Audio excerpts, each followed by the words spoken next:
ऐ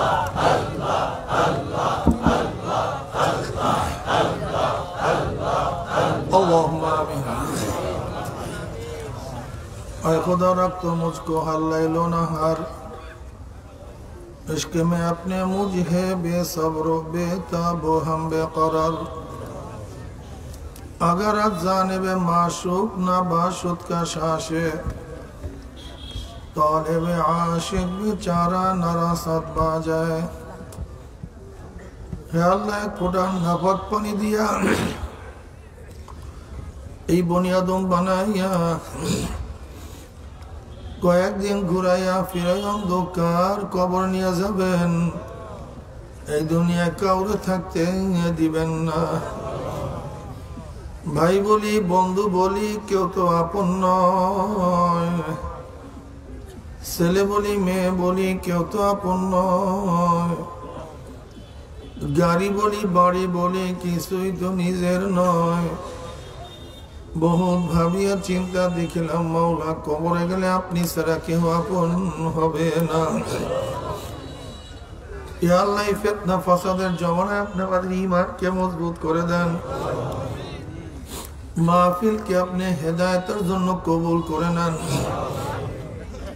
आमरा जारा महफिले हाजिर हইলাম आपनार ओली ना बानाय एखान थेके काउके बिदाय दियेन ना रब्बिरहमहुमा कमा रब्बयानी सगीरा वसल्लल्लाहु ताला अला खैरि खल्किही मुहम्मद व आलिहि व अस्हाबिहि व अज़वाजिहि व अत्बाइहि अजमाइन वरहमना मअहुम बिरहमतिका या अरहमर राहिमीन।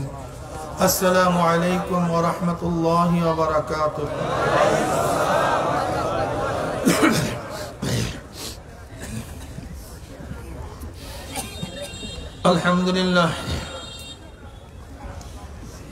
अल्हम्दुलिल्लाह नहमदुहु व नस्तईनुहु व नस्तगफिरुहु व नऊज़ु बिल्लाहि मिन शुरूरि अनफुसिना من يهد الله فلا مضل له ومن يضلله فلا هادي له ونشهد أن لا إله إلا الله وحده لا شريك له ونشهد أن محمدا عبده ورسوله أما بعد فأعوذ بالله من الشيطان الرجيم بسم الله الرحمن الرحيم يا أيها الذين آمنوا صلوا عليه وسلموا تسليما اللهم صل على سيدنا ونبينا وحبيبنا مولانا محمد صلى الله عليه وعلى آله وأصحابه وبارك وسلم اللهم صل على سيدنا ونبينا وشفيعنا وحبيبنا مولانا محمد صلى الله عليه وعلى آله وأصحابه وبارك وسلم اللهم صل على سيدنا ونبينا وحبيبنا مولانا محمد صلى الله عليه وعلى آله وأصحابه وبارك وسلم أعوذ بالله من الشيطان الرجيم بسم الله الرحمن الرحيم يا أيها الذين آمنوا ادخلوا في السلم كافة ولا تتبعوا خطوات الشيطان إنه لكم عدو مبين صدق الله مولانا العظيم وصدق رسول النبي الكريم ওটা একটু সামনে বাড়ায় দেন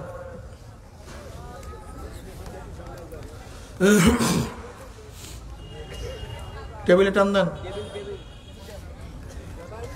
আল্লাহ পাকের বান্দা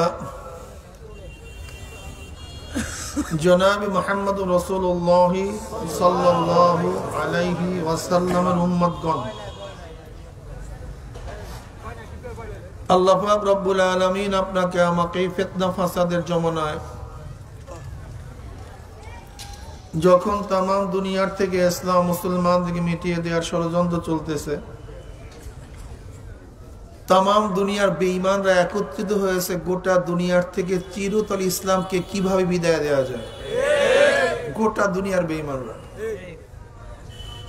হাজার হাজার কোটি কোটি লক্ষ লক্ষ মিলিয়ন ডলার ব্যয় করতেছে শুধু ইসলামকে ধ্বংস করার জন্য, শুধু ইসলামকে ধ্বংস করার জন্য। আপনাদের খবর নেই যেই যে এলাকায় মুসলমান বেশি, যেই দেশে মুসলমান বেশি,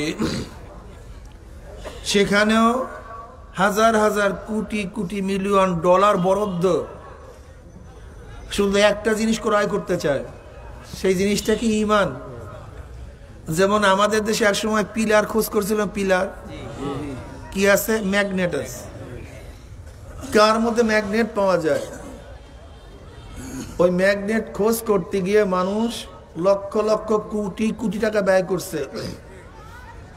ঠিক ইহুদি খ্রিস্টানরাও কোথায় কার মধ্যে ঈমান পাওয়া যায়, এই ঈমান ক্রয় করার জন্য হাজার হাজার কোটি কোটি লক্ষ কোটি বিলিয়ন ডলার ব্যয় করতেছে। শুধু ঈমান কিনো, কোথায় ঈমান পাওয়া যায়? ঈমান সবচেয়ে দামি জিনিস। এর জন্য দেখবেন ওরা শিক্ষার মধ্যে, সংস্কৃতির মধ্যে অপসংস্কৃতি ঢুকায় দিচ্ছে। এই বাচ্চারা শুরু হয়ে গেছে, বাবা তুমি যাও, তুমি যাও। কোন বাচ্চা পড়ছে নাকি সামনে, তুমি তুমি পিছনে যাও, বাবা একটু পড়তে উঠবা, তুমি উঠবা, উঠতে পারবা না, উঠার কোনো সুযোগ নেই একেবারে।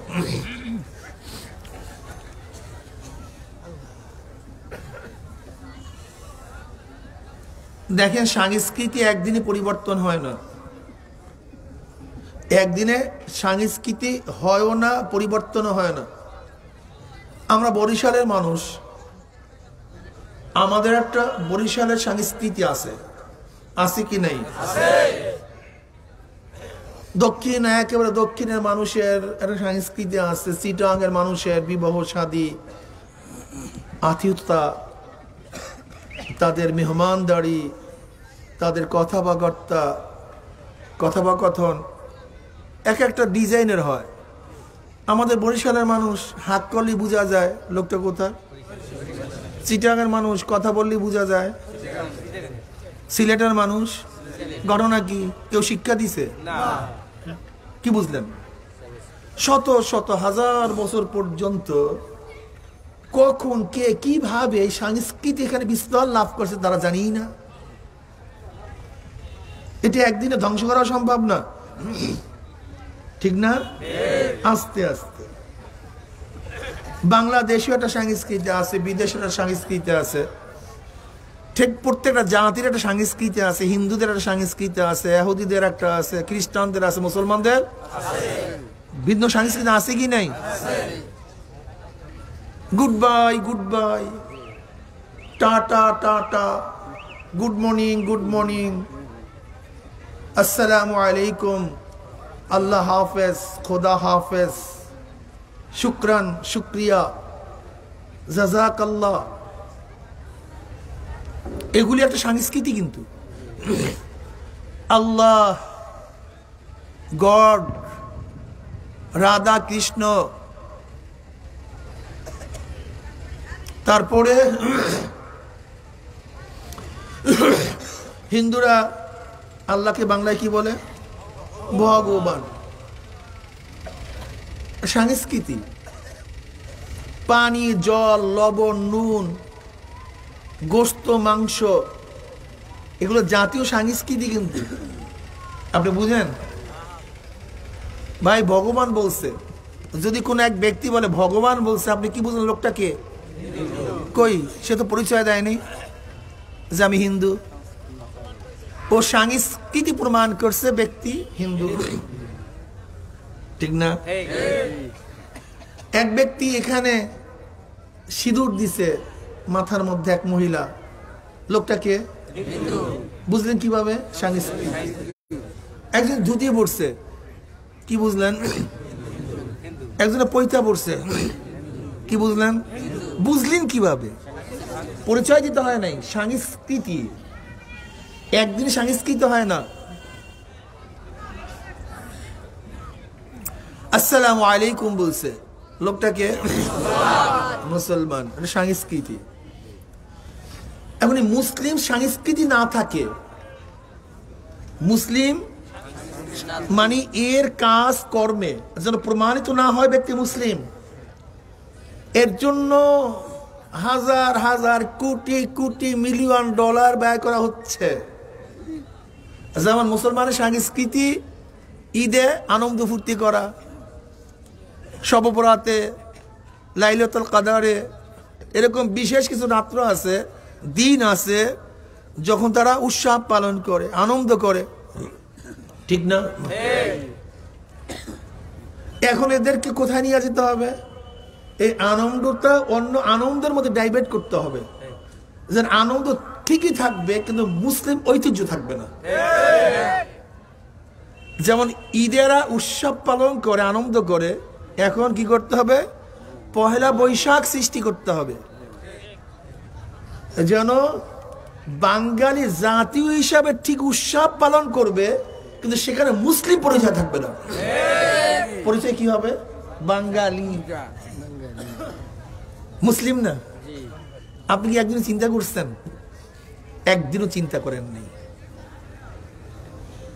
অথচ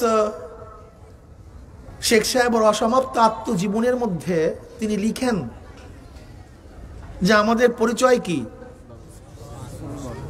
মুসলমান এবং বাঙালি। তিনি জীবন আমাদের দুইটা পরিচয়।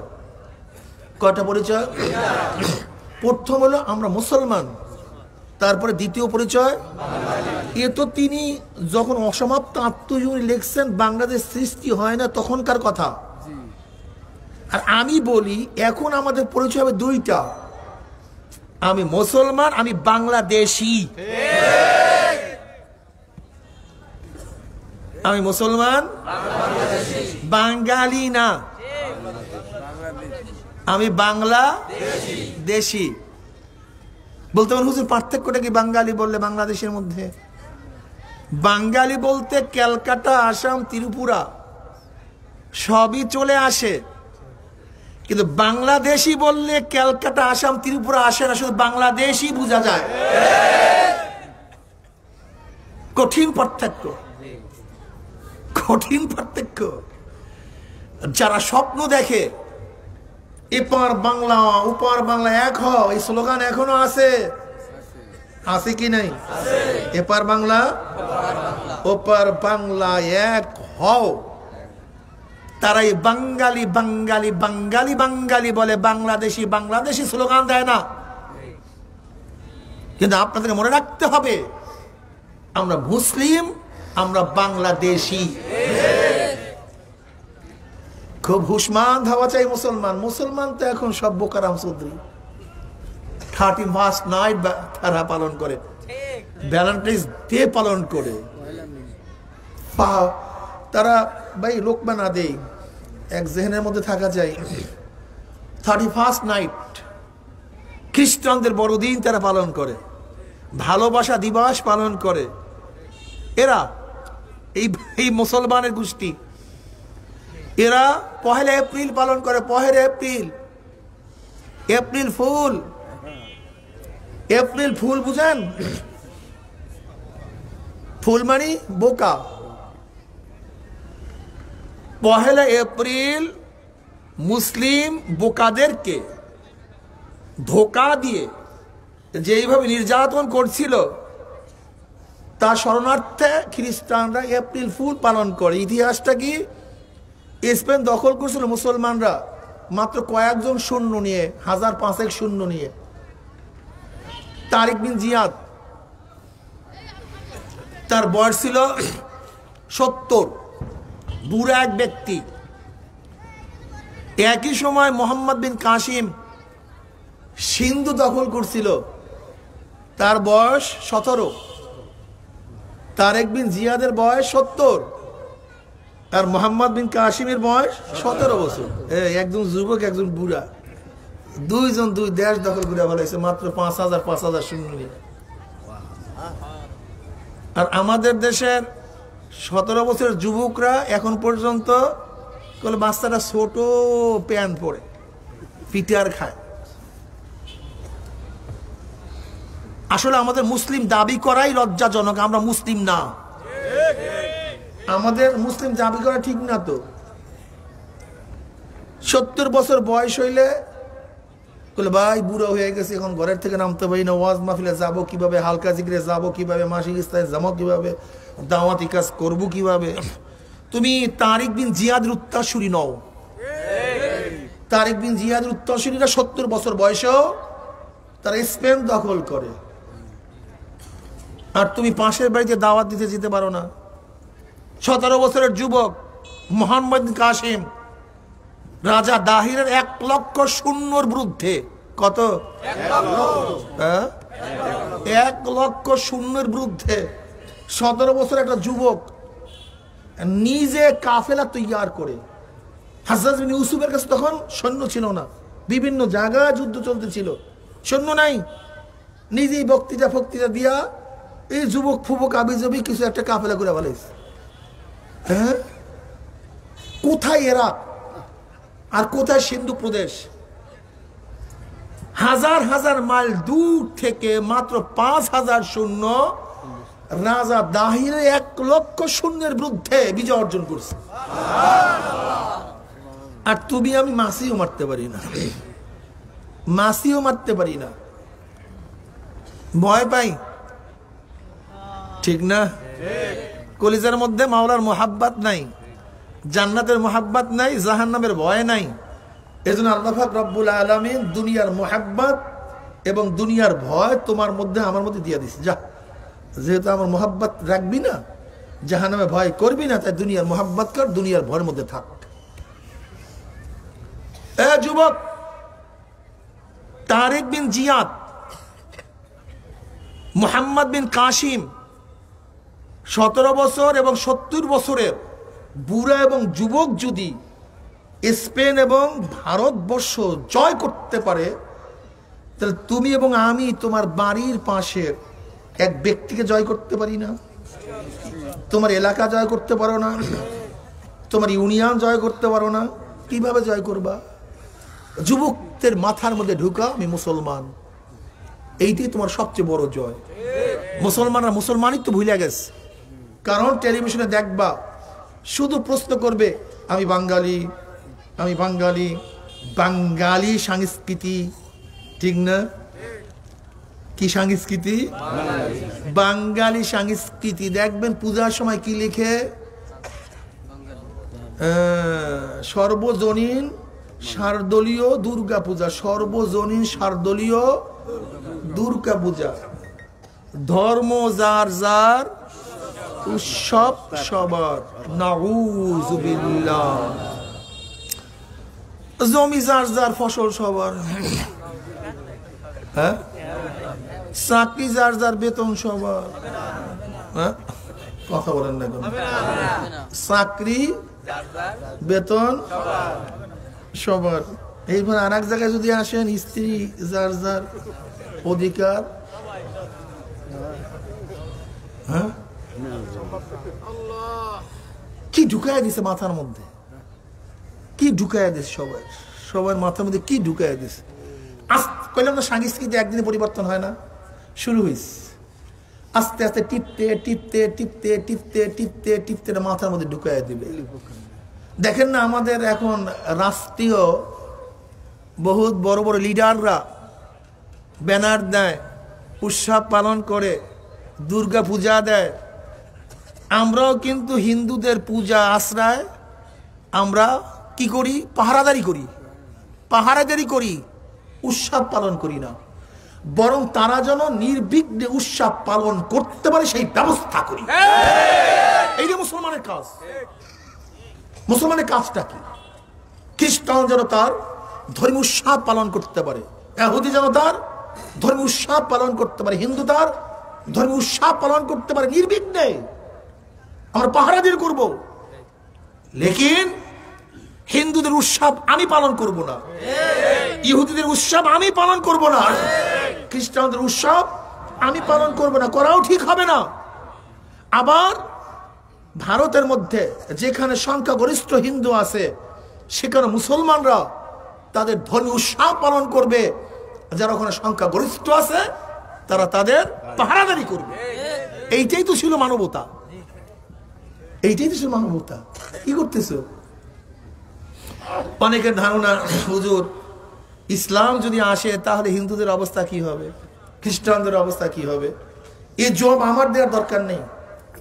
তুমি ভারতের বড় বড় হিন্দু পণ্ডিতদের বক্তৃতা শোনো, ভারতের বড় বড় হিন্দু পণ্ডিতদের বক্তৃতা শোনো, তারা কি বলছে। যদি ইসলাম মুসলমান বিধর্মীদেরকে ধ্বংস করতে চাইতো তাহলে 750 বছর পর্যন্ত 800 বছর পর্যন্ত যে পাক ভারত উপমহাদেশে মুসলিম শাসক ছিল সেই দেশে একটা মন্দিরও থাকার কথা না। এটা হিন্দু পণ্ডিতের কথা। কিন্তু মুসলমানরা কোনো অবস্থাতেই বিধর্মীদের কোনো পূজা আশ্রা ধর্মীয় প্রতিষ্ঠানের উপরে তারা আঘাত করে না, এটা তার ধর্মের মধ্যে নাই। লা ইকরাহা ফিদ্দীন, কি কথা ঠিক না? আজকে দেখবেন একজন মুসলিম যদি বলে গুড বাই গুড মর্নিং, লোকটা আধুনিক। যদি বলে আসসালামু আলাইকুম, লোকটা সাম্প্রদায়িক। অথচ গুড বাই গুড মর্নিং এর কারের সংস্কৃতি খ্রিস্টান। দেখছেন, খ্রিস্টানদের সংস্কৃতি পালন করলে আমি আধুনিক হই, কিন্তু একই জায়গায় মুসলিম সংস্কৃতি পালন করলে ওল্ড হই, সাম্প্রদায়িক হই। ঢুকাইছি কি মাথায়? দেখছেন, বুঝাতে পারছি? যদি এই টুপি পরেন ওল্ড হই, যদি হেড পরেন বারেন্দাওয়ালা টুপি আধুনিক হই, যদি ঢিলওয়ালা পায়জামা পরেন সাম্প্রদায়িক হই, যদি স্কিনওয়ালা প্যান্ট পরেন এটা পরিয়া সিলাই দেয় না সিলাই করিয়া পরে না রং দেয় বোঝা যায় না, সব কিছু চিনায়। কি কথা ঠিক না? ফাঁক তাহলে কি হই? আধুনিক হই। আর যদি সুন্দরভাবে আমার সতর্কে ঢাকি ওল্ড হই। আজকে মহিলারা যদি উলঙ্গ অবস্থায় রাস্তায় বের হয় আধুনিক হয়, আর যদি সুন্দর মতো শালীন পোশাকে নামে সাম্প্রদায়িক হয়। আজকে যদি একজন যুবক তার ইজ্জত আবরুকে সংরক্ষণ করে তাহলে ওল্ড হয়, আর যদি সেখানে দিহান হয় আর আনুষ্কা হয়, একটা আরেককে মারিয়া ফেলায়, তখন সে কি হয়? আধুনিক হয়। বুঝাতে পারিনি? যদি ঐশী তৈয়ার হয় কোনো ঘরে, ঐশী মনে আছে? ঐশী কি করছিল বলেন তো? হ্যাঁ, কারে কারে? মায়ের দুইটারে। ও জবাই হওয়ারই যোগ্য, নাহলে এই বাচ্চা তৈয়ার করে কিভাবে? কি কথা ঠিক না? এই আধুনিক মেয়েটা খুবই ফ্রি, মেয়েটা খুবই ফ্রি, বলে অনেক গার্লফ্রেন্ড আছে, অনেক বন্ধু আছে, আমার ছেলেটা অনেক ফ্রি, অনেক বান্ধবী নিয়ে চলে। কি কথা ঠিক না? তুই বলে ওয়ার্ল্ড, তোর কোনো বন্ধু নেই বান্ধব নেই। কিন্তু যখনই ধরা খাইয়া মরে তাহলে কি হইল? দর্শন হয়ে গেছে। কি হইল?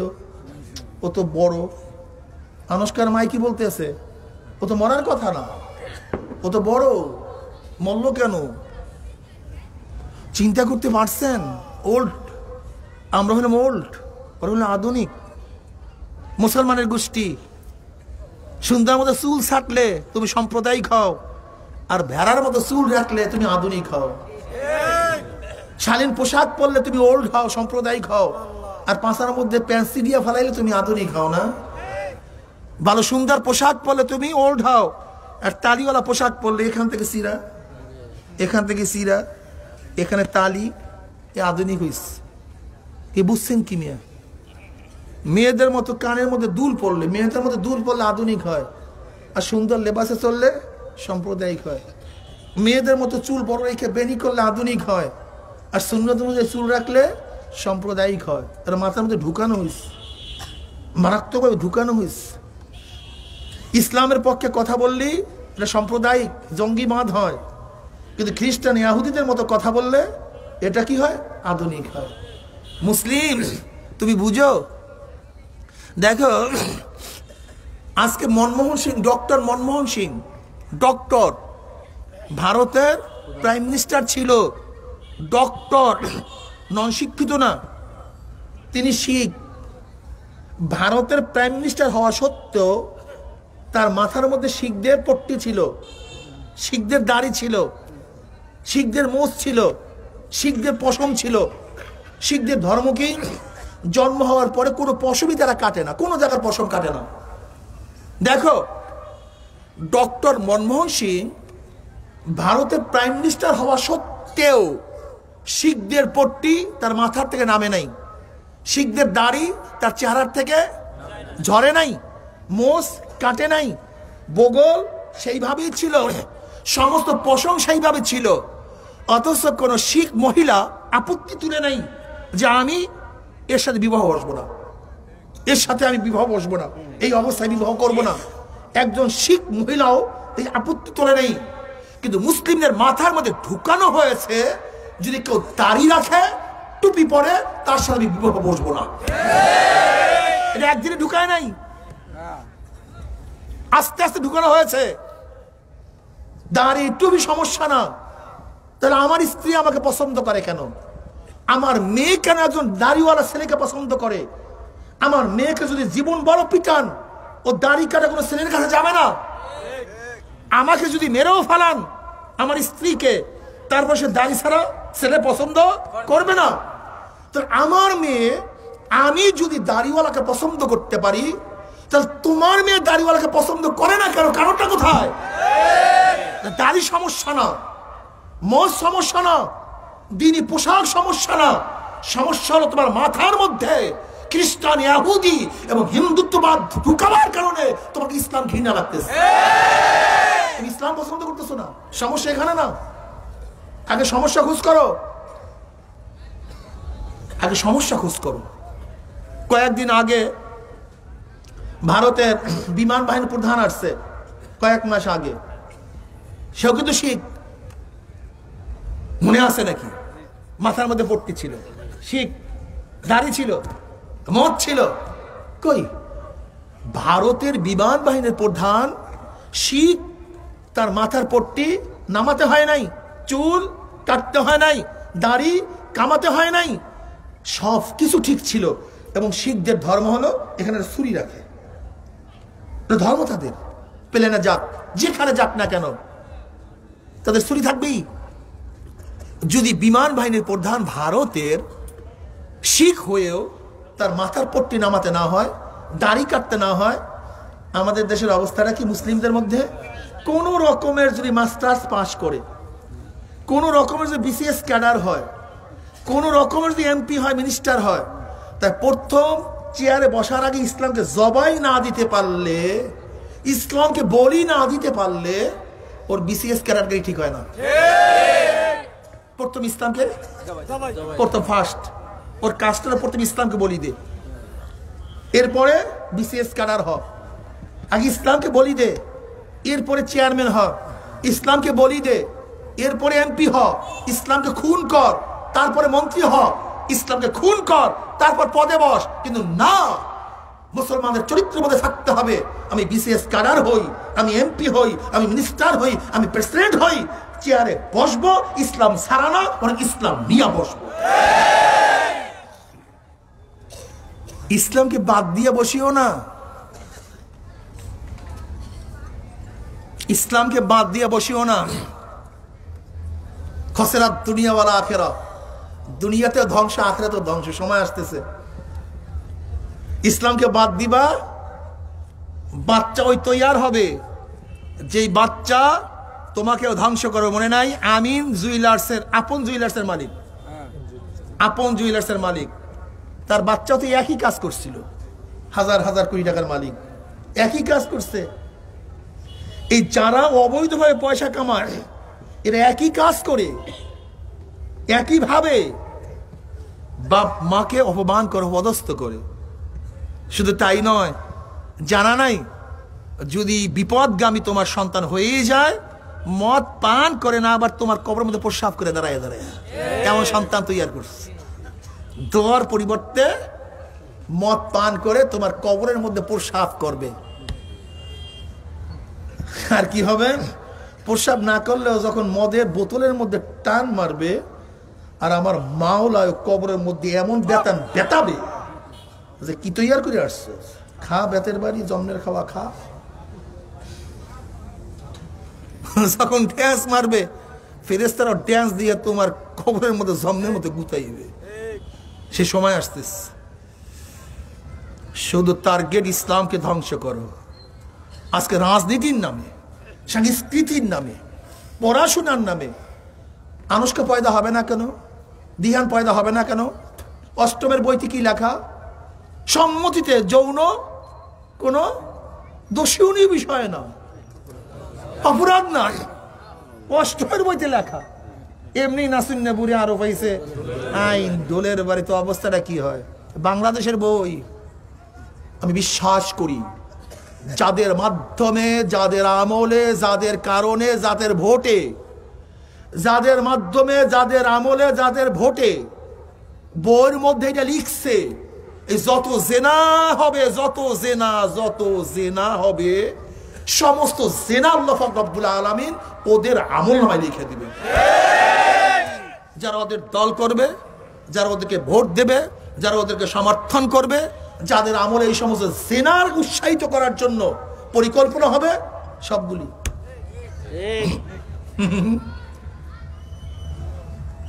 কি করতেছে? আজকে কি লেখা? বিবর্তনবাদ। বিবর্তনবাদ যা ছিল মাস্টার্স ক্লাসে, ডারউইনের থিওরি, মানে আল্লাহ বলতে কেউ নাই, সৃষ্টিকর্তা বলতে কেউ নাই। হ্যাঁ, সূর্যের এক খণ্ডের থেকে পানির সৃষ্টি, পানির ঢেউয়ের মধ্যে ফেনার সৃষ্টি, ফেনার মধ্যে পোকার সৃষ্টি, পোকার থেকে ব্যাঙের সৃষ্টি, ব্যাঙের থেকে বানরের সৃষ্টি, বানর লাফাইতে লাফাইতে পশম পরিয়া ল্যাস পরিয়া মানুষ হয়ে গেছে। এইটা যদি নবম দশমের বইতে এই কথা লিখা থাকে, আর এই কমল মধ্যে বাচ্চারা যদি বলে যে সৃষ্টিকর্তা ফর্তা বলতে কিচ্ছু নেই, কি হুজুর এই সমস্ত ধর্ম টর্ম কোথার থেকে আসছে, ওর মাথার মধ্যে ঢুকছে, পোকা ঢুকছে। আচ্ছা বলেন তো, মুসলমানের সন্তান কেন মুসলমান হয়? হিন্দুর বাচ্চা কেন হিন্দু হয়? জন্মের কারণে। ধরে নেন একটা হিন্দুর বাচ্চা, নবজাত শিশু, মুসলমানের ঘরে লালিত পালিত হইলে ও বড় হওয়ার পরে রাম বলবে না আল্লাহ বলবে? কারণ বাচ্চাটি হিন্দুর। আচ্ছা বলেন তো, একজন মুসলিম বাচ্চা যদি হিন্দুর ঘরে লালিত পালিত হয়, বড় হওয়ার পরে আল্লাহ বলবে না রাম বলবে? কেন? বাচ্চাটি মুসলমানের। তাহলে জন্ম কোনো সাবজেক্ট না, জন্ম কোনো বিষয়ই না, মূল বিষয় হলো শিক্ষা পরিবেশ। মূল বিষয় কি? জন্ম কোনো ব্যাপারই না, যেখানে জন্ম হয় হোক, এতে কিচ্ছু আসে যায় না। কিন্তু ওর মাথার মধ্যে কি ঢুকানো হচ্ছে, মূল দেখার বিষয় এখানে। ও কোন পরিবেশে আছে দেখার বিষয় এখানে। আপনি দেখেন তো বাংলাদেশের পরিবেশটা কি, দুনিয়ার পরিবেশটা কি, কিভাবে সাজানো হয়েছে, স্কুলগুলি কিভাবে সাজানো হয়েছে, ইউনিভার্সিটি কিভাবে সাজানো হয়েছে, অফিস আদালত কিভাবে সাজানো হয়েছে, গোটা এরিয়াটা কিভাবে সাজানো হয়েছে। সব জায়গায় এইভাবে সাজানো হয়েছে, একজন ব্যক্তি ইসলাম অনুযায়ী যদি চলে, সব জায়গায় এ মোল্লা, এ রাজাকার, এ আলবদর, এ চরমপন্থী, কিরে জিএমবি, কিরে জঙ্গি। ছোট একটা বাচ্চা ও যদি সব জায়গাতেই এই কটকটিগুলি ওর মাথার মধ্যে ঢুকে, করবে কি বলেন তো?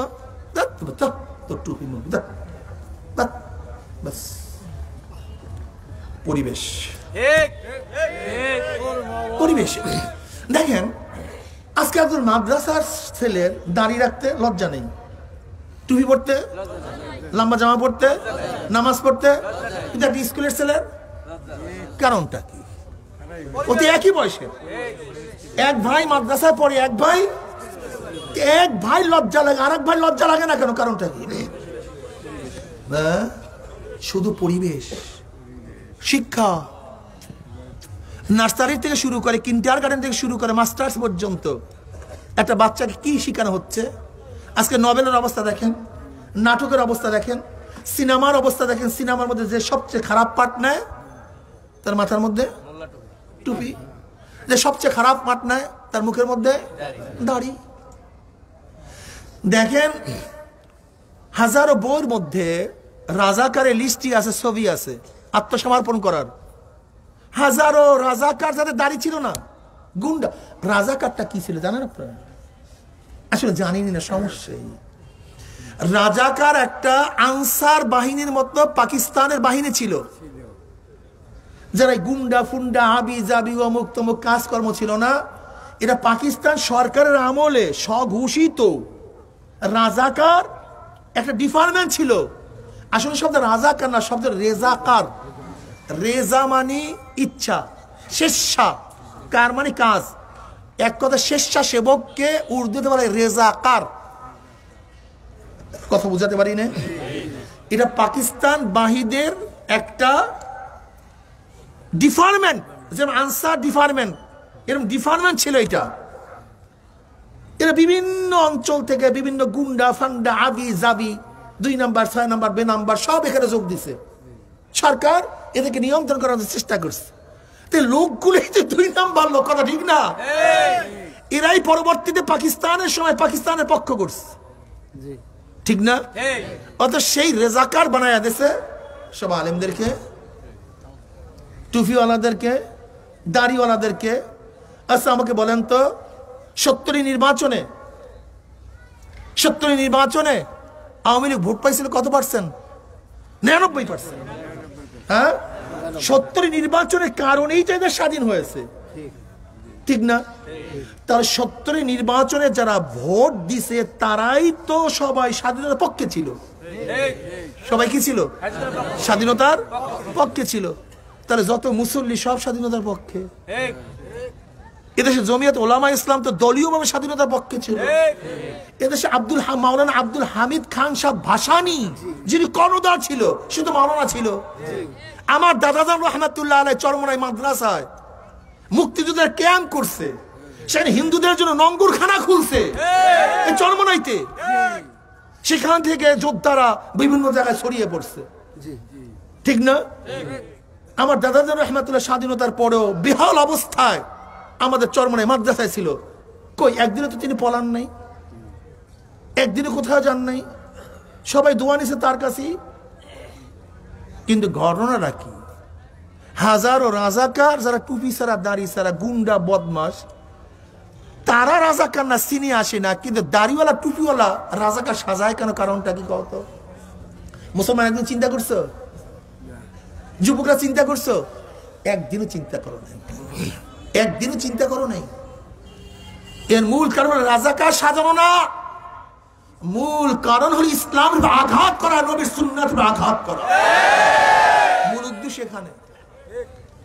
আস্তে আস্তে ঘৃণা সৃষ্টি করে। বাচ্চারা যখন দেখবে, আরে খোদা, আমার মাদেরকে এরা ধর্ষণ করছে, আমার বোনকে এরা ধর্ষণ করছে, এরা গনিমতের মাল হিসেবে বিক্রি করে দিয়েছে, এমনিতেই ঘৃণা পয়দা হবে।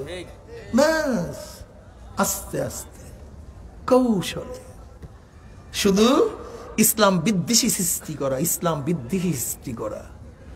আচ্ছা বলো তো, মুসলমান কোনদিন আলেমদেরকে অমর্যাদা করতে পারে? মুসলমান কোনদিন আলেমদেরকে ভক্তি না কইরা পারে, অশ্রদ্ধা করতে পারে? ঈমান থাকবে? অথচ দেখো, একজন হিন্দু তার ঠাকুরকে ঘৃণা করে না, একজন হিন্দু তার পৈতওয়ালা ঘৃণা করে না, দ্বিতীয়ওয়ালাকে ঘৃণা, তিলুকওয়ালাকে ঘৃণা করে না, শ্রদ্ধা করে, মাথা নত করে। অথচ তোমার মাথা আমার মধ্যে কে ঢুকাইছে যে আলেমদেরকে অশ্রদ্ধা করতে হবে, ঘৃণা করতে হবে? কে ঢুকাইছে? তুমি একদিন চিন্তা করছো? ভারতের প্রাইম মিনিস্টার বাজপেয়ী বাংলাদেশে আসছিল প্যান্ট শার্ট পরিয়া না ধুতি পরিয়া? দেখো, ভারতের প্রধানমন্ত্রী বাজপেয়ী তার ধর্মীয় পোশাকে বাংলাদেশ সফরের কোনো আপত্তি নাই, কিন্তু আমাদের দেশের মুসলমান কোন রকমের যদি একটু ক্ষমতায় যায়, রে রে রে, টুপি তো দূরের কথা, সুন্নতি জামা তো দূরের কথা, বরং কেউ যদি তার সাথে সুন্নতি জামা পরিয়া মুসাফা করে, এই হুজুর পরে আসেন, এখন চান্স নাই। কে ঢুকেছ ওর মাথার মধ্যে? এই ঘি না কে ঢুকেছ? তুমি চিন্তা করছো? না, তুমি একদিনও চিন্তা করো নাই। তুমি জোয়ারে গাও ভাসায় দিস, তুমি জোয়ারে গাও ভাসায় দিস। এতে ইসলামকে জবাই করার পরিকল্পনা চলতেছে। মুসলিম সন্তানদের কলফ থেকে, কলিজার থেকে ইসলামের আজমত, ইসমাত মহাব্বত, ইসলামের শ্রদ্ধাবোধ উঠাইয়া দেওয়ার হাজারো চক্রান্ত চলতেছে। তোমার খবর নাই বাবা। শিক্ষার মাধ্যমে, অপসংস্কৃতির মাধ্যমে, রাজনীতির মাধ্যমে মুসলমানের সন্তান ইসলামের কথা শুনলি গাঁর মধ্যে আগুন জ্বালায়া দেয়। হ্যাঁ, ইসলামের কথা বলবে কেন? এই মৌলবীকে বাস লাগিয়ে গেছে। মুসলমান কোথা সে মুসলমান, কোথা সে মুসলমান? আমার যুবক বাবারে, ইসলামটাকে কি রাখবা না? তোমরা ইসলামটাকে বিদায় দিতে চাও কেন? করো নাকি? কি করছে ইসলাম তোমাদেরকে? কি করছে কি বলো?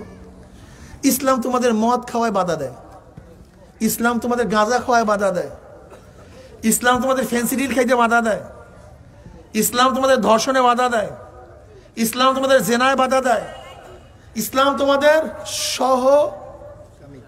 সমকামিতা বাধা দেয়, ইসলাম তোমাদেরকে সুদ খাইতে বাধা দেয়, ইসলাম অন্যায় খুন করতে বাধা দেয়, ইসলাম তোমাদেরকে ভালো পথে চলাবার চেষ্টা করায়। কথা ঠিক না?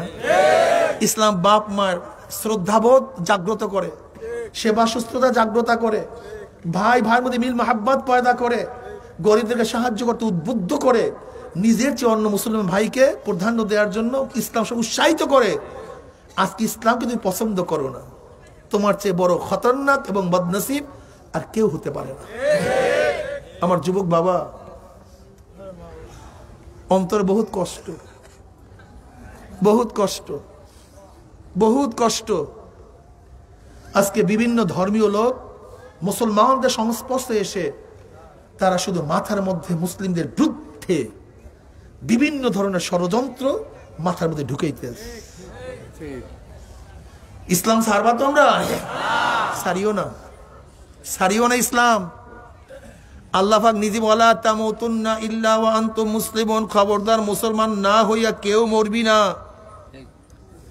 বলা তামুতুন্না ইল্লা ওয়া আনতুম মুসলিমুন, মুসলমান না হইয়া কেউ মরবি না। 144 ধারা জারি হয়ে গেছে, কারফিউ।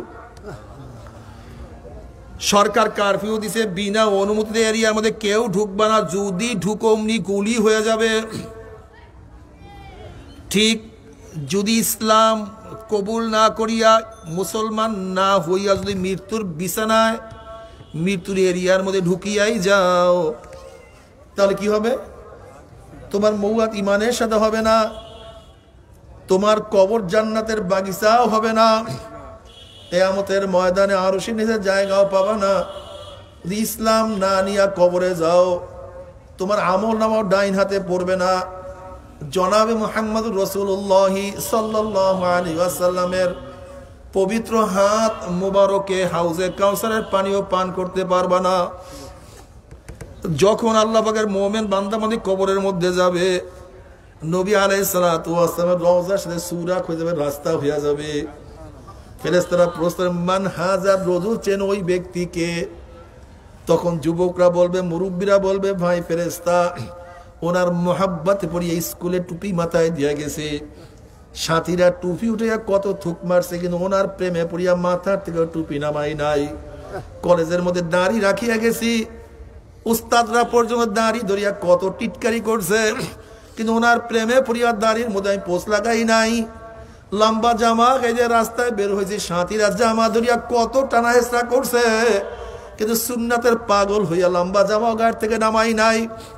দাড়ি রাখার স্ত্রী ঘরে চলিয়া গেছে, তোয়াক্কা করি নাই। আল্লাহ, আমার পিয়ন তো ঘুষ খাইয়া ঢাকায় বাড়ি করছে, কিন্তু আমার ঠিক মতো বাজার চলে নাই, কিন্তু ওনার হুকুম মানতে গিয়ে এক লোকমা হারামো প্যাটের মধ্যে ঢুকাই নাই। আছে কি নাই এরকম? আল্লাহ পাকের বান্দা আছে না এরকম? আলহামদুলিল্লাহ। ভাই, আল্লাহ পাক আমাকে অনেক মেধা দান করছে, নেতৃত্ব দেওয়ার গুণ আমার মাওলা আমাকে দান করছে। দুনিয়ার নেতা হইলে আওয়ামী লীগ বিএনপির জাতীয় পার্টির নেতা হইলে এমপি হইতে পারতাম, মিনিস্টার হইতে পারতাম। আল্লাহ পাক এত মেধা দান করছে, আমি দুনিয়ার পড়াশোনা করলে বিসিএস ক্যাডার হইতে পারতো না? আচ্ছা বলেন তো, যেই ছেলেটা 1 বছরে 30 পারা কোরআন, 6 মাসে 30 পারা কোরআন মুখস্থ করে, এই 30 পারা, বলেন তোর মেধার অবস্থাটা কি?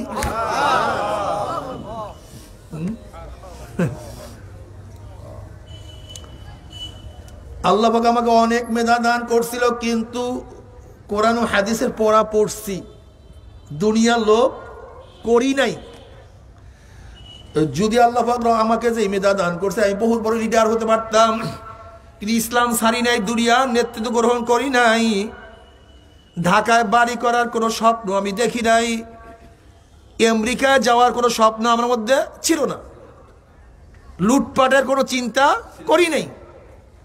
লুটপাট, শুধু লুট আর পাট, শুধু চুরি আর চুরি, চুরির ধারে কাছেও যাই নাই, জুলুম অত্যাচার করি নাই।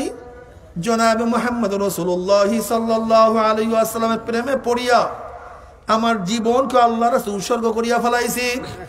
ও যে আমার নবী জনাবে মুহাম্মদ রাসূলুল্লাহ সাল্লাল্লাহু আলাইহি ওয়াসাল্লাম, জবাবে আল্লাহ খুশি হয়ে গেছে, এমন খুশি হইছে। অমনি আমার মাওলার ডাক দেবে, সাদাকা দিয়ে আমার বান্দা সত্য কথা বলছে। ও আফরিশুল ফরাশ মিনাল জান্নাহ ওয়াল বিসি মিনাল জান্নাহ, আমার বান্দা বান্দির গায়ের মধ্যে জান্নাতের পোশাক লাগাইয়া দে, জান্নাতের বিছানা বিছাইয়া দে, জান্নাতের নাজ নিয়ামত কবরটাকে ভরিয়া দে। আল্লাহ তুমি কবুল করিয়া নাও। কি যে মজা, আমার মাওলা ছাড়া তো কেউ বলতে পারবে না। বাবারে মুহূর্তের মধ্যে সমস্ত কষ্ট ভুলিয়া যাবে। যেরকম কৃষক কৃষি করার সময় বহুত খাটনি করে, বহুত সাধনা করে, কিন্তু ভালো ফসল দেখার সাথে সাথে মুহূর্তের মধ্যে সমস্ত কষ্ট ভুলিয়া যায়। ছাত্র পরীক্ষার আগে হাজারো কষ্ট করে রাত্র জাগরণ করে, না খাইয়া চক্ষু গর্তের মধ্যে ঢুকিয়া যায়, না ঘুমাইতে ঘুমাইতে চেহারা মলিন হয়ে যায়। কিন্তু যতই কষ্ট করুক না কেন, ভালো রেজাল্ট দেখার সাথে সাথে, শোনার সাথে সাথে মুহূর্তের মধ্যে সমস্ত কষ্ট দূর হইয়া যায়। বাচ্চা প্রসব করার সময় মা মনে হয় যেন প্রথম মৃত্যু দেখিয়া ফেলাইছে, হাজারো কষ্ট, কিন্তু বাচ্চার চেহারার দিকে তাকাবার সাথে সাথে মুহূর্তের মধ্যে সমস্ত কষ্ট ভুলিয়া যায়। এ জুয়ান, হে মুরব্বী, হে আমার পর্দালে মা বোনেরা, জান্নাত কামাই করার জন্য যে সাধনা করতে আছে, একটু কষ্ট করো, একটু সাধনা করো। যখন আল্লাহ পাকের মুমিন বান্দা বান্দি জান্নাত দেখবে, জান্নাত দেখার সাথে সাথে মুহূর্তের মধ্যে সমস্ত কষ্ট ভুলিয়া যাবে। আল্লাহ আল্লাহ তুমি কবুল করিয়া নাও, আল্লাহ তুমি কবুল করিয়া নাও। ওই জান্নাত আমাদেরকে না দেখাইয়া দুনিয়া ত্যাগ করিও না। আল্লাহ মৃত্যুর বিচার যখন আল্লাহ পাকের মুমিন বান্দা বান্দি পড়িয়া যাবে, হঠাৎ স্বপ্নে দেখতে পারবে জান্নাতের দরজা টাস টাস করিয়া খুলিয়া গেছে। আল্লাহ তুমি কবুল করিয়া নাও। কিয়ামতের মাঠে আল্লাহ পাক রব্বুল আলামিন আরশের নিচে জায়গা করিয়া দিবে, আরশের নিচে জায়গা করিয়া দিবে। জনাবে মুহাম্মদুর রাসূলুল্লাহ সাল্লাল্লাহু আলাইহি ওয়াসাল্লাম ডাকিয়া ডাকিয়া ডাকিয়া ডাকিয়া নিজের হাত মুবারকে হাউজে কাউসারে পানি পান করাইয়া দেবে। আমার নবী নিজে পেয়ালা তুলিয়া দিবে, তার উম্মতরা নিজে নিজে নবীর হাতের মধ্যে পানি পান করবে। কি যে মজা, আমার মাওলা ছাড়া তো কেউ জানে না। নবী আলাইহিস সালাতু ওয়াস সালাম পুলসিরাতের কিনারায় দাঁড়ানো থাকবে, তার উম্মতরা পানি দিতে থাকবে। একদল উম্মত 1 সেকেন্ডের মধ্যে পুলসিরাত পানি দিয়ে আমার মাওলার জান্নাতে চলিয়া যাবে। আল্লাহ তুমি কবুল করিয়া নাও। জান্নাতে যাওয়ার পরে কি যে মজা, কি যে আনন্দ, আল্লাহর তরফ থেকে সালামুন কাওলাম মির রব্বির রহিম, শুধু শান্তি আর শান্তি। অশান্তি কি জিনিস আর কোনোদিন দেখা লাগবে না, আর কোনো অশান্তি নাই, শুধু শান্তি আর শান্তি। কিন্তু আমার বেনমাজি বাবারা, ও হারাম খোরের দলেরা, ও বিরোধীরা বাবারা, ও পর্দালে বেপর্দা মা বোনেরা, এ জিনা করার দলেরা, দুনিয়ার পাগলের দলেরা কোথায় রওনা করছো? কি নিয়ে রওনা করছো? কোথায় রওনা করছো? হাসিবু ক্বাবলা আন তুহাসাবু, হিসাব নিকাশ না মিলাইয়া, হিসাব নিকাশ না মিলাইয়া কেউ মাওলার কবরে যাইও না। আল্লাহ তুমি মাফ করিয়া দাও। যখন জনাবে মুহাম্মদুর রাসূলুল্লাহ সাল্লাল্লাহু আলাইহি ওয়াসাল্লাম রওজা সূরা হইয়া যাবে, ফেরেশতারা প্রশ্ন মান হাজার রাজুল, চেন ওই ব্যক্তিকে? তখন নাফরমান দেখবে আমার নবীর মাথায় টুপি, নাফরমানের মাথার মধ্যে টুপি নাই। আমার নবীর চেহারায় দাড়ি, নাফরমানের চেহারায় দাড়ি নাই। ও নামাজ পড়তো না, ও রোজা রাখতো না, ও বেপর্দা জেনার মধ্যে লিপ্ত থাকতো, ও গাঁজা ইয়াবা মদের মধ্যে ডুবান্ত থাকতো। আমার নবীর সুন্নাতকে পছন্দ করতো না, আমার নবীর সুন্নাত অনুযায়ী দেশকে চালাবার ও পছন্দ করতো না, চাইতো না। আমার নবীর আইনকেও ঘৃণা করত। আমার নবীর ভালোবাসার মধ্যে ছিল না। ওর দলের সাথে আমার নবীর দলের মিল নাই, ওর নেতার সাথে আমার নবীর কোনো মিল নাই। তখন নাফরমান চিন্তা করবে কোনটা সঠিক কোনটা বেঠিক, কি উত্তর দেব। নাফরমান কোনো সিদ্ধান্ত গ্রহণ করতে পারবে না। তখন নাফরমান বলবে হা হা লাদরি, হা হা লাদরি, আমি ওনাকে চিনি না, ওনার পরিচয় আমার কাছে নাই। অমনি আমার মাওলা গোসাই বলে কাযাবা আদুবুল্লাহ, আমার দুশমন মিথ্যা কথা বলছে। এক কবরের মাটি চাপ দে, অমনি কবরের দুই পাশের মাটি এত জোরে চাপ মারবে, চাপের চড়ে এক পাথরের হাঁটি আর এক পাথরে লাগাইয়া ফেলাইবে। এ ফেরেশতারা কবরের মধ্যে আগুন ধরাইয়া দে, অমনি গোটা কবরটা আগুনে ভরিয়া যাবে। আল্লাহ মাফ করিয়া দাও। এ সাপ জড়াইয়া দাও, অমনি 99টা সাপ আসিয়া নাফরমানকে প্যাঁচ মারবে। আল্লাহ তুমি মাফ করিয়া দাও। প্যাঁচের চড়ে নাফরমানের হাড্ডি গুলি কটমট কটমট করে ভাঙতে থাকবে। নাফরমান দিশা বিশা না হইয়া দুই হাত দিয়ে শুধু সাপের প্যাঁচ ছাড়াইতে থাকবে। সাপের জবান খুলিয়া যাবে। সাপ বলবে খবিস, দুনিয়াতে মাওলার হুকুম মানো নাই, আজকে আর মাওলার হুকুম না মানিয়া উপায় নাই। আল্লাহ তুই আমাদের সবাইকে মাফ করিয়া দাও। এ আমার যুবক বাবারা, মুরব্বী বাবারা, জ্ঞানী বাবারা, মন বুঝতে চায় না। মনকে বোঝানো, মন 1,02,24,000 পয়গম্বর কোনোদিন মিথ্যা কথা বলতে পারে না। কোটি কোটি আল্লাহর ওলিরা কোনোদিন মিথ্যা কথা বলতে পারে না। কোরআন হাদিস মিথ্যা হইতে পারে না। গুনাহ নিয়ে মাওলার কবরে গেলে উপায় হবে না। আমার জ্ঞানী বাবারা, পর্দারা, জ্ঞানী মা বোনেরা, কেন খেয়াল করো না? আজকে পরীক্ষায় একবার ফেল করলে বারবার পরীক্ষা দিয়ে পাশ করার আশা করা যায়। আজকে দুনিয়ার ব্যবসায় একবার লস খেলে বারবার ব্যবসা করিয়া লাভ করার আশা করা যায়। আজকে দুনিয়ার মামলায় ম্যাজিস্ট্রেট করে হারলে জজ করে আপিল করিয়া, জজ করে হারলে হাই করে আপিল করিয়া, হাই করে হারলে সুপ্রিম করিয়া আপিল করিয়া জেতার আশা করা যায়।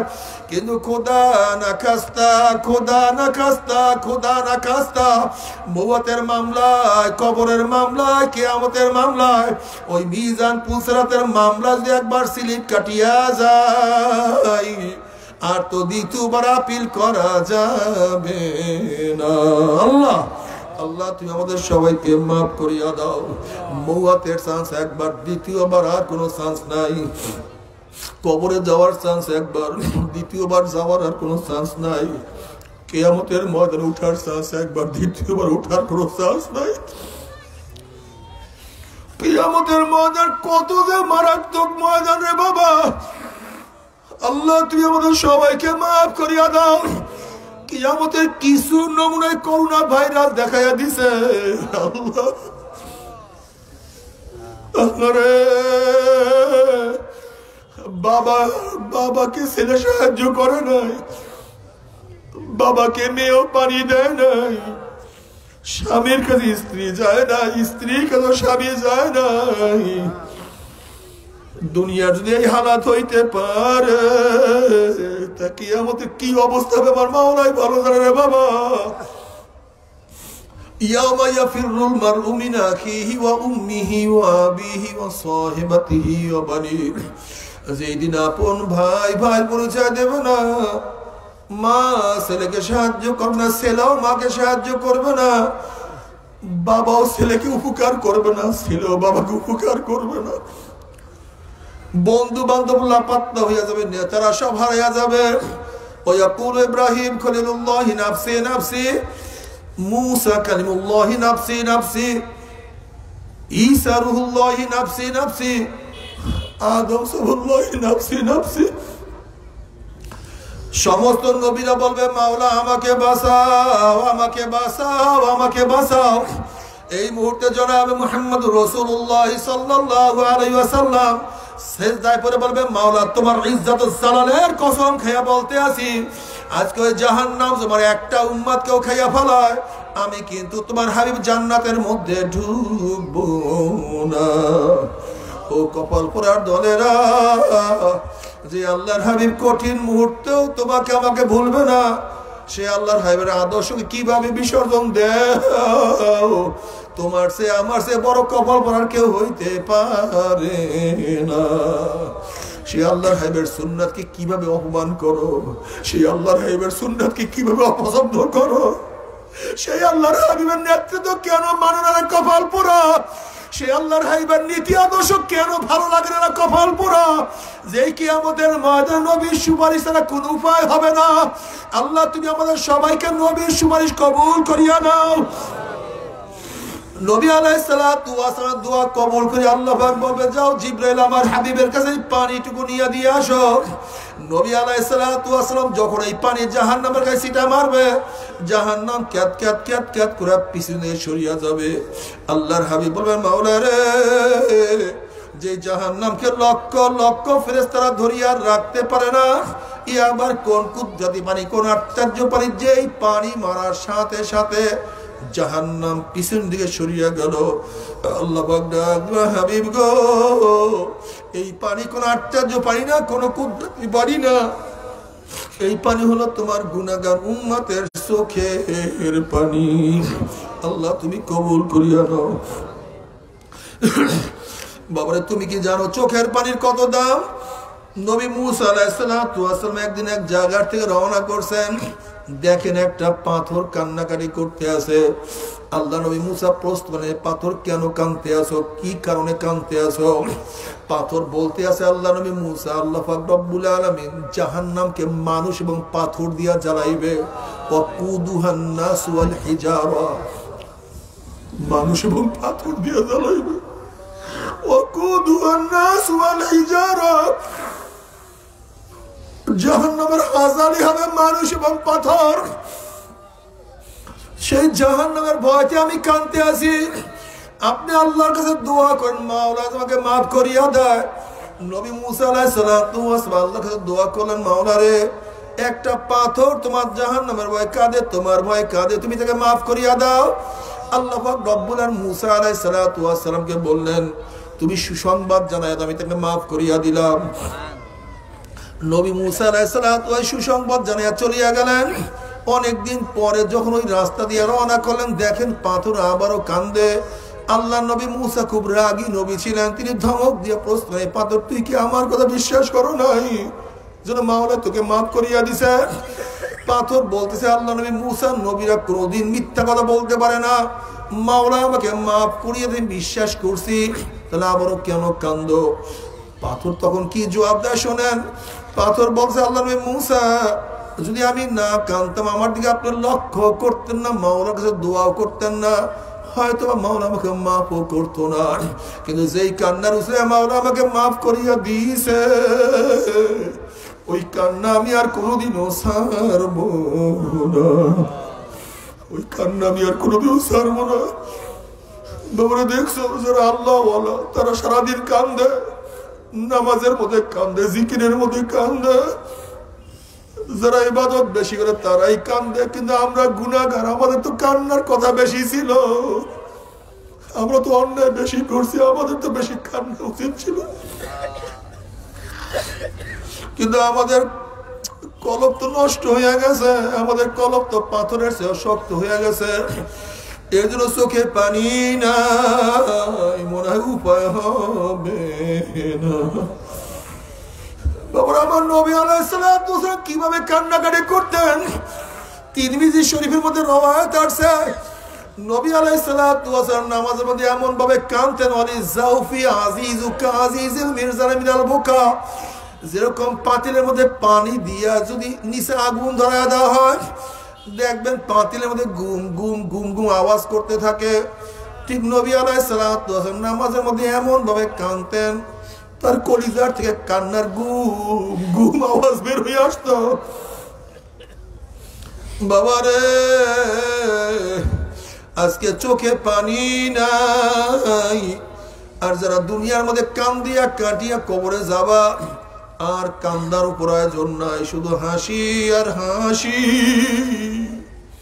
আর কান্না লাগবে না। কিন্তু যারা হাসতে হাসতে মাওলার কবরে যাবা, এমন কান্না শুরু হইয়া যাবে, এমন কান্না শুরু হয়ে যাবে, কাঁদতে কাঁদতে কাঁদতে কাঁদতে চোখের পানি শেষ হয়ে যাবে। এরপর অনার্গল রক্ত বাইর হওয়া শুরু হয়ে যাবে, পানি এবং রক্ত পড়তে পড়তে গালের চামড়াগুলি গোশতগুলি পচিয়া পচিয়া পড়িয়া যাবে। আল্লাহ তুমি আমাদের সবাইকে মাফ করিয়া দাও। কান্না শুরু হবে, আর কোনোদিন কান্না বন্ধ হবে না। মাওলারে দুনিয়াতে কান্দাইয়া না, আখিরাতে কান্দাইও না। এর জন্য নবী আলাইহিস সালাতু ওয়াস সালাম ফরমান, ইবকু ইবকু ইবকু ওয়া ইল্লাম তাবকু ফাতাবাকু। আমার উম্মত কান্দো কান্দো কান্দো, কান্না না আসলে মুখটাকে বেঁকা তেরা করে, মাওলারে আমার মাওলারে। আহা বাবারে, আজকে ব্যবসায় লস খেলে চোখের মধ্যে পানি আসে, পরীক্ষায় ফেল করলে চোখের মধ্যে পানি আসে, আজকে দুনিয়ার মামলায় পড়লে চোখের মধ্যে পানি আসে, আজকে দুনিয়ার বিপদে পড়লে চোখের মধ্যে পানি আসে। আর আখিরাতের 5টা মামলায় যে পড়িয়া গেলাম, ওই মওয়াত এক মামলা, কবর এক মামলা, কিয়ামত এক মামলা, মিজান এক মামলা, পুসরাত এক মামলা। ওই মামলার চিন্তা তো চোখে পানি আসে না। আল্লাহ তুমি আমাদের সবাইকে মাফ করিয়া দাও। আল্লাহ দিনের বুঝ আমাদের সবার মধ্যে পয়দা করিয়া দাও। বাবারে গুনাহ খাতা মাফ না করাইয়া কেউ মাওলার কবরে যাইও না। তবে মুমিন মুসলমান বলতে সবাই মনে চায় গুনাহ থেকে ফিরিয়া নেক আমল করিয়া মাওলার জান্নাতে সবাই যাইতে মনে চায়। গুনাহ নিয়া মাওলার জাহান্নামে কাউরে কিন্তু যাইতে মনে চায় না। কিন্তু কেনই বা আমরা নেক আমল করতে পারি না, কেনই বা গুনার কাম ছাড়তে পারি না? এর মূল কারণ হলো আপনার এবং আমার পিছনে নফস এবং শয়তান লাগিয়া রয়েছে। এই নফস এবং শয়তান থেকে বাঁচার জন্য যে কোনো একজন হক্কানি আল্লাহর ওলির হাতে হাত দিতে হবে রে বাবা। খবরদার, বর্তমান জমানায় পীর মুরিদের শিরক, বিদআত, হিংসা, হাসাদ, ব্যবসা বাণিজ্যে প্রদ হয়ে গেছে। সমস্ত আল্লাহর ওলির একমত, যেই পীরের 5 জন মুরিদের মধ্যে কমপক্ষে 3 জনকে দেখবেন আলহামদুলিল্লাহ সুন্নাত মুআফিক আমল আকলাক মজবুত হয়ে যাইতে আছে, গুনার কাম ছাড়তে আছে, নেকের আমল ধরতে আছে, কলব নরম হইয়া চোখে পানি আসতে আছে। বিরিক্তর নাম কি, ফলে পরিচয় আমি চরমোনাই বুঝি না। চরমোনার দাওয়াত, প্রশংসা, প্রচার প্রসার করার জন্য আসি না রে বাবা। চরমোনায় যাওয়ার তোমার কোনো দরকার নাই, কোনো দরকার নাই, কোনো দরকার নাই। তুমি যার কাছে গিয়া পারো গুনার কাম ছাড়ো, নেকের আমল ধরো, কলব নরম করিয়া চোখে পানি নিয়া মাওলার কবরে যাইও। যেরকম দুনিয়ার ঘরে আগুন লাগলে পানি ছাড়া নিভানো যায় না, ঠিক তদ্রূপ তোমার এবং আমার গুনার দ্বারা যেই জাহান্নামের আগুন জ্বলিয়া রয়েছে, চোখের পানি ছাড়া কিন্তু জাহান্নামের আগুন নিভানো সম্ভব না। কাজী বাবা আমার জন্য দোয়া চাই, আমিও দোয়া করি। সবাই সবার জন্য প্রাণ খুলিয়া দোয়া করো। যেন কিয়ামতের ময়দানে গলাগলি বাঁধিয়া মাওলা একসাথে জান্নাতে যাওয়ার তৌফিক দিয়া দেন। আল্লাহুম্মা আমিন, আল্লাহুম্মা আমিন। ও আমার পর্দার মা বোনেরা, দুই হাত তুলিয়া মাওলার দরে কান্দো আর মাওলার কাছে মাপ চাও। কান্না না আসলে মনের বুঝরে মন একদিন এই ঘরের দরজা দিয়া নতুন বউ হয়ে উঠছিল রে মন। কত মেয়েগুলোকে শরবত খাইছে, কত মেয়েগুলোকে বাতাস করছে, আবার একদিন এই ঘরের দুয়ার দিয়া মরার আসুয়া বাইর হব। ছেলে কানবে মামা করে, মেয়ে কানবে মামা করে, কেউ আব্বা আব্বা ভাইয়া ভাইয়া করে ঢাক মারবে। আল্লাহ তুই আমাদের সবাইকে মাফ করিয়ে দে। ও ভাই, জোরের ভাই তো আজকে দুনিয়াতে নাই। ও বাবা, তোমার সন্তান আজকে দুনিয়াতে নাই। ও দাদা, ও নানা, তোমার নাতিও দুনিয়াতে বিদায় হয়ে গেছে। ও বন্ধু, আজকে তোমার বন্ধু কোথায়? ও বড় ভাই, তোমার ছোট ভাই দুনিয়াতে বিদায় হয়ে গেছে। এখনই তোমার বুঝে আসবে না? এখনো তুমি ফিরবা না? এখনো তুমি ফিরবা না রে বাবা? ও আমার মা, এখনো তুমি মাওলার পরিচয় নিবা না?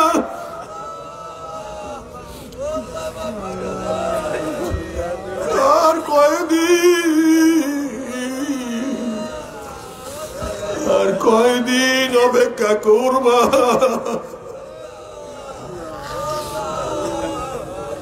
তুমি কি দেখো না কত মানুষ তওবা করবে করবে করতে তওবা সারা দুনিয়ার থেকে বিদায় হয়ে গেছে? তুমি কি দেখো না কত বেনামাজি নামাজ পড়বো পড়বো করতে করতে নামাজ সারাই দুনিয়ার থেকে বিদায় হয়ে গেছে? তুমি কি দেখো না কত দাড়ি সারা ভাইরা দাড়ি রাখবো রাখবো করতে করতে দাড়ি সারাই দুনিয়াতে বিদায় হয়ে গেছে? কত গুনাহগার তওবা করবো করবো করতে করতে তওবা সারা দুনিয়াতে বিদায় হয়ে গেছে। ও মাওলা, আমাদের সবাইকে তওবা করার তৌফিক দিয়া দাও। ও মাওলা, আমাদের সবাইকে তওবা করার তৌফিক দিয়া দাও। আল্লাহ, আমাদের সবার গলার মধ্যে হেদায়েতের মালা পরাইয়া দাও। আল্লাহ, আমাদের সবার গলার মধ্যে হেদায়েতের মালা পরাইয়া দাও।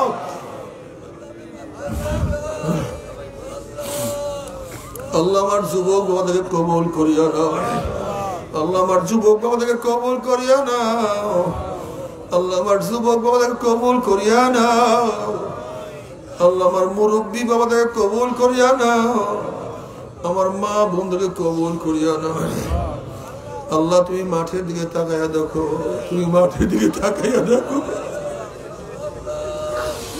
নিকাররাও কান্দে, গুনাহগাররাও আমরা কান্দে, মুরব্বীরাও কান্দে, জুয়ানরাও কান্দে, আলেমরাও কান্দে। মাওলা রে, তোমার ওলি না বানাইয়া, তোমার ওলি না বানাইয়া কাউকে বিদায় দিও না। আল্লাহ, আমার মুরব্বীকে কবুল করে নাও, মুরব্বীদেরকে কবুল করে নাও, মা বোনদেরকে কবুল করে নাও। আল্লাহ, আমরা হাত তুললাম, জানি না কার মা নাই, বাবা নাই, স্ত্রী নাই, সন্তান নাই, দাদা নাই, দাদু নাই, নানা নাই, নানু নাই। আল্লাহ, যত মুমিন মুমিনাত, যত মুজাহিদরা কবরে শুয়ে রয়েছে সবার কবরে আযাবকে মাফ করে দাও। ইয়া আল্লাহ, খাস করে আমাদের শায়খ ও মুর্শিদের কবরকে জান্নাতের বাগিচা বানায় দাও। মা দাদা সহ তামাম দুনিয়ার মাশায়েখদের মাকামকে জান্নাতে বুলন্দ করে দাও। আমাদের আহলা আওলাদ তোমার খাস গোলাম বান্দী কবুল করে নাও। ربنا هب لنا من أزواجنا وذريتنا قرة أعين واجعلنا للمتقين إماما رب ارحمهما كما ربياني صغيرا وصلى الله تعالى على خير خلقه محمد وآله وأصحابه وأزواجه وأتباعه أجمعين وارحمنا معهم برحمتك يا أرحم الراحمين.